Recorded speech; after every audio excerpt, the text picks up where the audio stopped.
감사합니다. 감사합니다.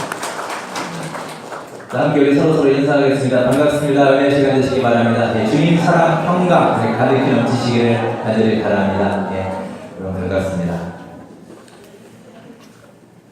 한 사람이 있었습니다. 그러나 몸이 약한 사람이었습니다. 시골에서 살고 있었는데요. 그가 사는 집 앞에는 커다란 바위가 하나 놓여 있었습니다. 입구에 큰 돌이 하나 딱 놓여 있으니까 출입하기에 여간 불편한 게 아니었습니다. 그래서 늘 그게 불만이었습니다. 어느 날 기도 중에 하나님께서 말씀하셨습니다. 너는 매일매일 너의 집 앞에 있는 그 큰 바위를 힘껏 밀어라. 그는 그때부터 희망을 가지고 이제 하나님께서 말씀하셨으니까 매일매일 그 큰 바위와 씨름을 했습니다. 아침 저녁으로 시간이 날 때마다 열심히 바위를 띵띵대면서 밀었습니다. 그렇게 한참 시간이 흘렀습니다. 근데 매일 밀다 보니까 바위가 흔들리기는 흔들리는데 아무리 밀어도 별로 움직이는 것 같지가 않았습니다. 그래서 하루는 안에 들어가서 줄자를 가지고 왔습니다. 그 줄자로 바위가 얼만큼 이동을 하는가 한번 직접 재봤습니다. 그랬더니 거의 1년 동안 바위를 밀었는데 1m도 움직이지 않았습니다. 얼마나 실망했겠습니까? 내가 그동안 참 쓸데없는 짓을 했구나, 헛소구를 했구나. 그는 낭망에 빠졌습니다.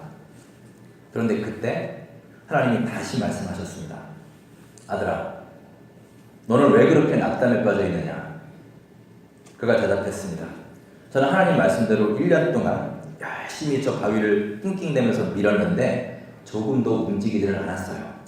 어떻게 이럴 수가 있지요? 그때 하나님께서 그에게 말씀하셨습니다.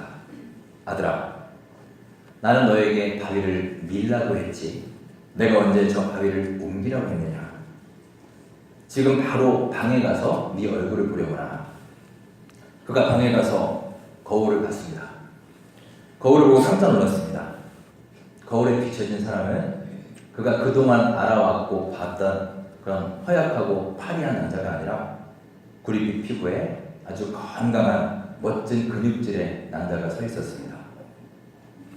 옛날에는 매일 밤마다 기침도 하고 여기저기 쑤시고 아팠는데 이렇게 바위를 밀고 나서부터는 어느 순간 기침도 없어졌고요. 아침에도 아주 상쾌해지기 시작했습니다. 잠도 잘 자게 되었고요. 건강한 체질로 바뀌게 된 것입니다. 하나님은 단지 바위를 밀라고 말씀하셨습니다. 그리고 그 미는 과정을 통해서 그를 변화시키기를 원하셨습니다. 그게 하나님의 뜻이었습니다. 그러니까 우리는 하나님 말씀에 순종하고 밀면 되는 겁니다. 그런데 여러분, 우리들의 삶은 어떻습니까? 우리들은 꼭 내가 무언가를 하려고 하죠. 내가 변화시키려고 하고 내 힘으로 해결하려고 하고 꼭 내 손으로 결과물을 내려고 하지 않습니까? 그리고 그게 제대로 되지 않으니 실망하고 낙담하고 주저앉고 마는 것입니다. 오늘 함께한 본문은 유명한 이삭의 우물에 대한 말씀입니다.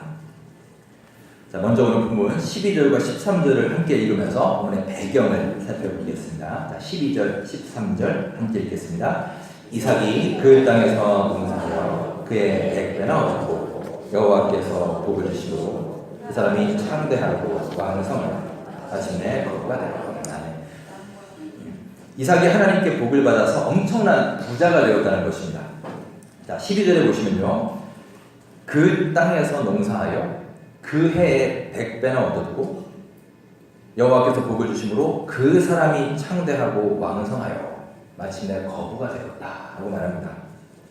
그 땅에서 그 해에 그 사람이 계속 이 구체적이고 특정한 대상을 지칭하고 있습니다. 이것은 하나님께서 특별한 땅, 특별한 해에 특별한 사람에게 복을 내려주셨다는 뜻입니다. 자, 그렇다면 여러분, 그 땅이 도대체 어떤 땅인가요? 도대체 그 땅이 무슨 땅이길래 하나님이 특별하게 복을 주셨다는 걸까요? 오늘 우리는 12절부터 읽었지만 앞에 1절부터 보시면 오늘 말씀의 배경이 나옵니다. 간단하게 요약하면 이렇습니다. 가나안 땅에 엄청난 흉년이 들었습니다. 그래서 이삭은 가족들과 함께 애굽으로 갑니다. 먹을 것을 해결하기 위해서 가는 거죠. 가는 도중에 블레셋 민족의 땅인 그랄 지방에 이르게 됩니다.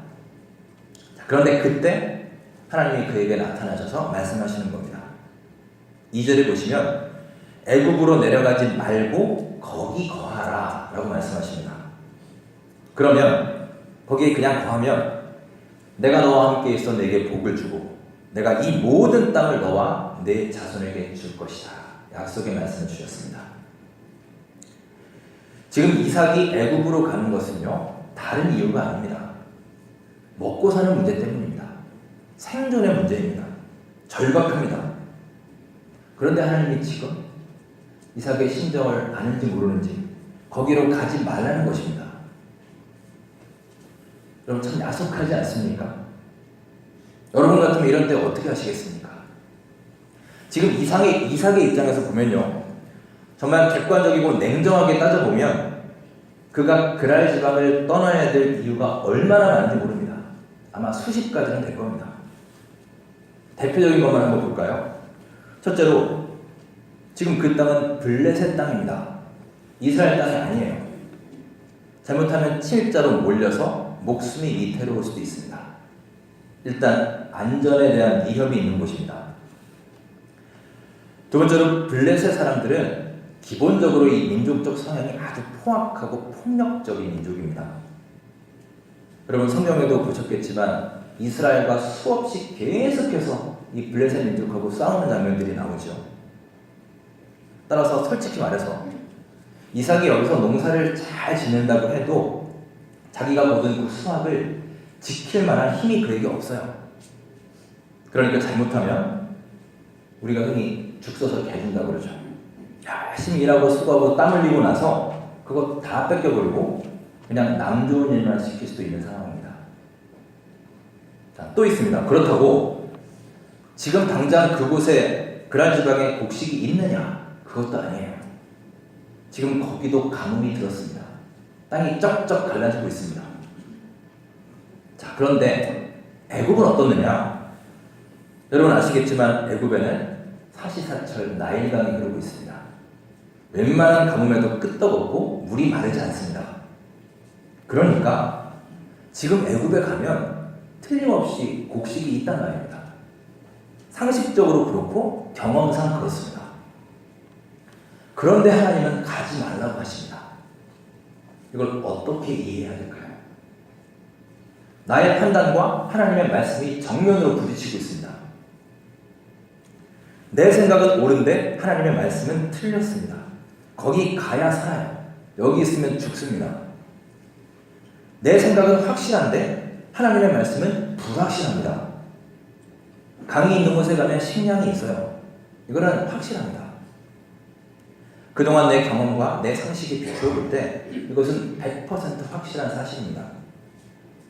그런데 여러분, 하나님의 말씀은 어떻습니까? 그에 비하면 지금 내 눈에 보이는 사실이나 그동안 내가 겪었던 이 경험들에 비하면 훨씬 더 불확실합니다. 일단 어디를 둘러봐도 먹을 게 없어요.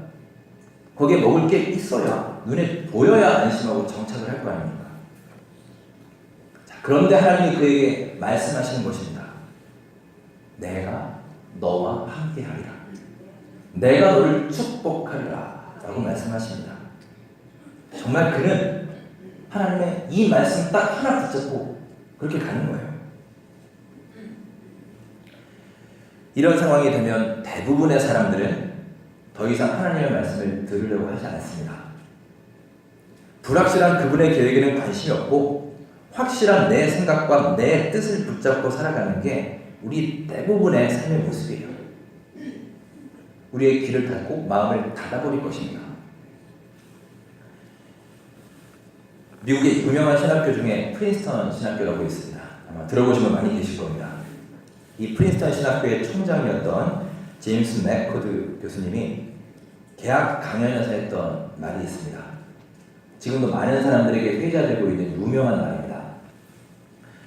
프린스턴 신학교에는 예배당이 여러 개가 있는데 그 중에 가장 큰 예배당이 있습니다. 그 가장 큰 예배당은 도서관과 나란히 서 있습니다. 즉 예배당 바로 옆에 도서관이 나란히 있는 것입니다. 그는 수많은 신학생들 앞에서 이렇게 강조하며 연설했습니다. 여러분 기억하십시오. 교회는 영혼의 고향입니다. 그리고 도서관은 지성의 고향입니다. 여러분이 절대로 잊지 말아야 할 것이 있습니다. 먼저 예배당이 도서관과 붙어 있다는 사실을 잊지 마십시오. 자, 이 말은 목회자는 하나님을 예배하는 일뿐만이 아니라 공부하는 일에도 게을러서는 안 된다는 뜻이죠. 지성을 강조하는 말씀입니다. 그리고 또 하나 이어서 아주 중요한 말씀을 했습니다. 도서관과 예배당이 나란히 있지만 우리는 도서관을 예배당보다 조금 더 낮게 지었다라는 것을 기억하십시오. 그는 이렇게 강조했습니다. 실제로 프린스턴 신학교의 예배당과 도서관은 똑같이 지하 1층, 지상 1층으로 지었는데 도서관이 예배당보다 높이가 좀 더 낮습니다. 이것은 우연히 그런 것이 아니라 의도적으로 그렇게 지었습니다. 즉 학문보다 신앙이 먼저다라는 것을 강조하기 위함입니다. 여러분, 이 강연이 주는 메시지가 무엇입니까? 우리에게 지식은 필요합니다. 살면서 여러분 지식이 정말 중요한 때가 참 많죠. 정말 내가 그 분야에 지식이 부족해서 알지 못해서 낭패보는 일이 얼마나 많습니까? 잘 몰라서 손해보는 일이 부지기수죠. 그리고 세상을 바라볼 때도요, 정말 아는 만큼 보인다라고 하죠. 그게 맞습니다. 그게 정말 사실일 때가 많아요. 아는 만큼 보이는 것이고 다른 사람이 보지 못하는 것, 볼 수 있는 것이 사실입니다. 그래서 아는 것이 중요하고 우리는 공부해야 됩니다. 하지만 여러분, 중요한 것은 우리의 그 지식이 우리의 신앙보다 더 높거나 더 앞서서는 결코 안 된다는 사실입니다. 오늘 이삭을 보십시오. 자기의 생각대로라면, 자기의 지식이나 자기의 그동안의 경험에 의하면 그는 무조건 애국으로 가야 됩니다. 이거는 생각할 필요도 없습니다. 하지만 이삭은 믿음의 사람이었습니다. 그래서 그는 오직 하나만 생각한 겁니다. 하나님은 왜 나에게 이런 말씀을 하셨을까? 하나님의 뜻은 과연 무엇일까? 왜 하나님은 상식적으로 이해가 되지 않는 이런 일을 나보고 하라고 하시는 걸까? 그냥 계속해서 하나님의 뜻에만 집중하고 생각했습니다. 그래서 그는 기도했겠죠. 이 문제 가지고 씨름했습니다. 그리고 그는 깨달음에 이르렀습니다. 여러분, 우리가 이해가 되어서 믿는 것은 누구나 할 수 있습니다. 그러나 세상 사람들도 다 하고 믿지 않는 사람들, 신앙 없는 사람들도 다 할 수 있습니다. 성경에서 말하는 믿음은 그런 것이 아닙니다. 이해하고 믿는 게 믿음이 아니라 우리가 믿고 순종하면 그때 비로소 이해하게 될 것이다. 이게 바로 성경에서 말하는 중요한 삶의 원리임을 기억하시기 바랍니다. 아빠가 출근을 하려고 합니다. 5살짜리 아들이 아빠한테 쪼르르 달려와서 묻습니다. 아빠, 믿음이 뭐야? 믿음이 없으면 천국에 못 간대. 근데 그게 뭐야? 여러분, 5살짜리한테 믿음을 어떻게 설명하시겠어요? 아빠가 아무리 생각해도 생각이 안 납니다. 아빠가 퇴근할 때 알려줄게. 일단 시간을 벌고요. 하루 종일 생각을 했습니다. 어떻게 설명을 하지? 고민을 했습니다. 그리고 이제 하나님이 지혜를 주셨습니다. 퇴근하고 집에 오니까 아이가 또 묻습니다. 아빠, 아까 알려준다 그랬잖아. 믿음이 뭐야? 그러자 아빠가 갑자기 아이를 번쩍 손에 들었습니다. 그리고는 밖에 나가서 담장 위에다가 딱 올려놨습니다. 그러자 아들이 아빠 무서워, 빨리 내려줘 하고 소리를 칩니다.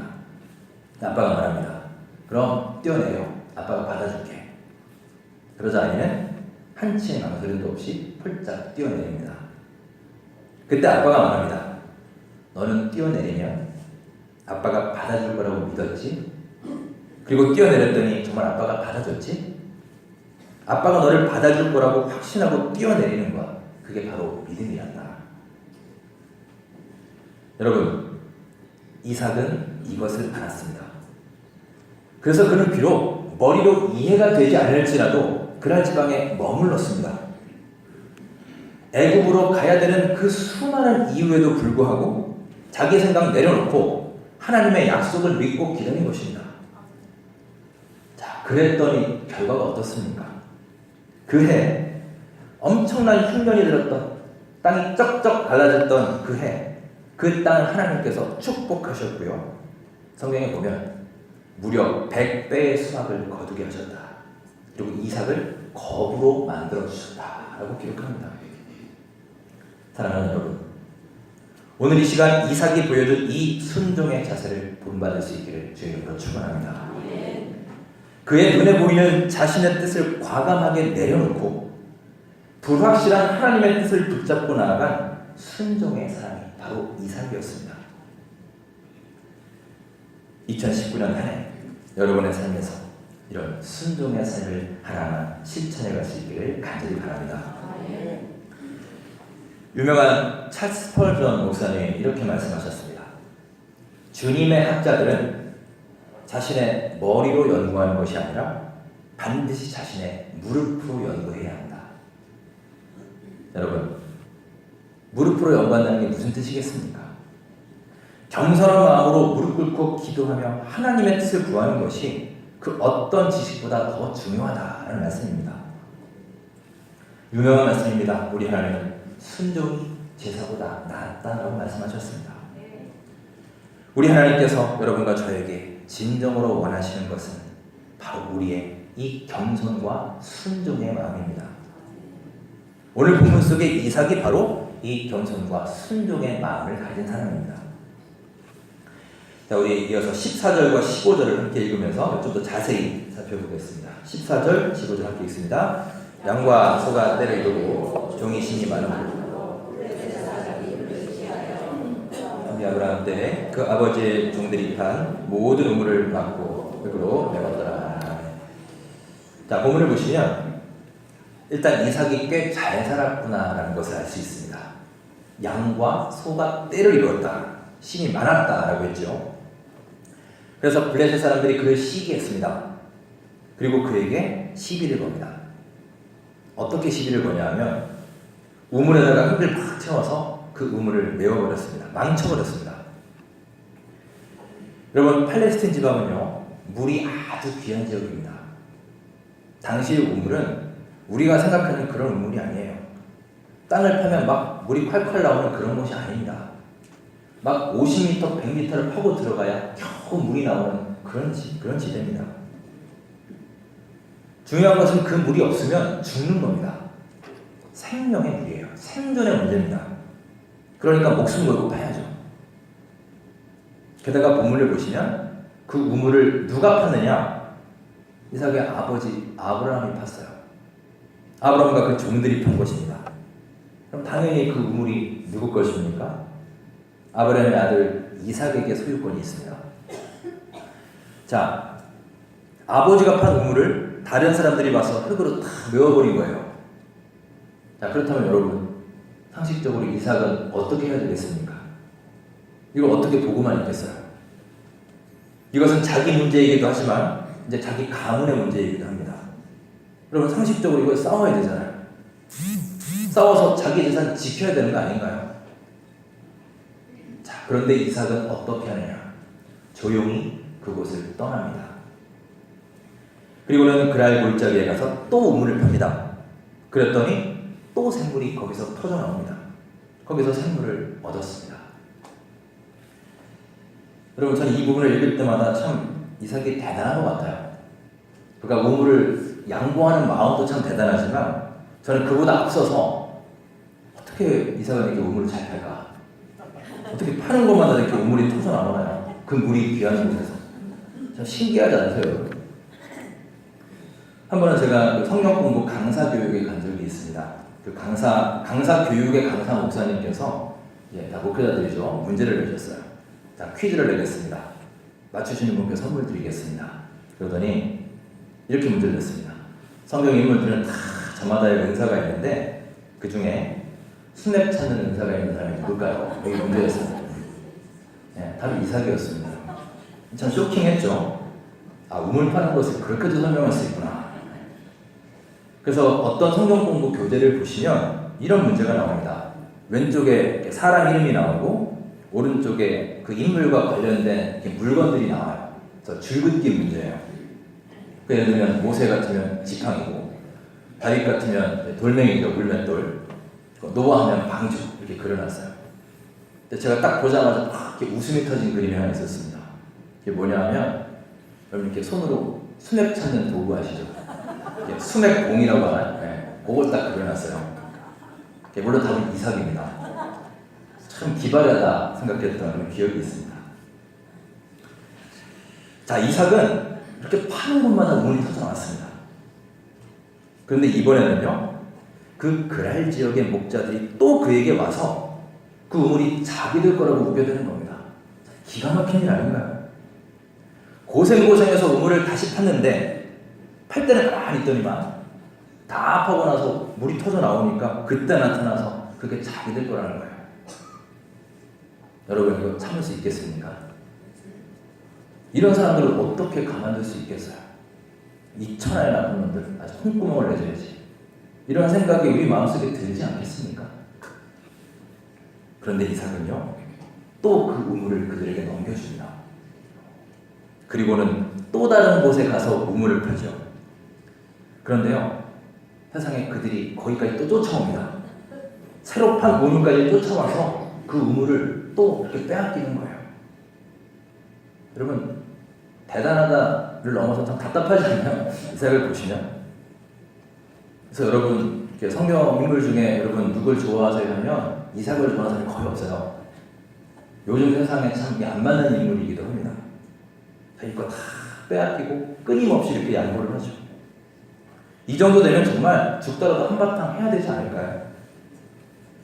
그런데 이삭은 이번에 또 그 피 같은 우물을 그들에게 넘겨줍니다. 그리고는 아예 그들에게서 멀리 떨어지는 곳에 자리를 잡죠. 자, 여러분, 도대체 이삭은 왜 그러는 걸까요?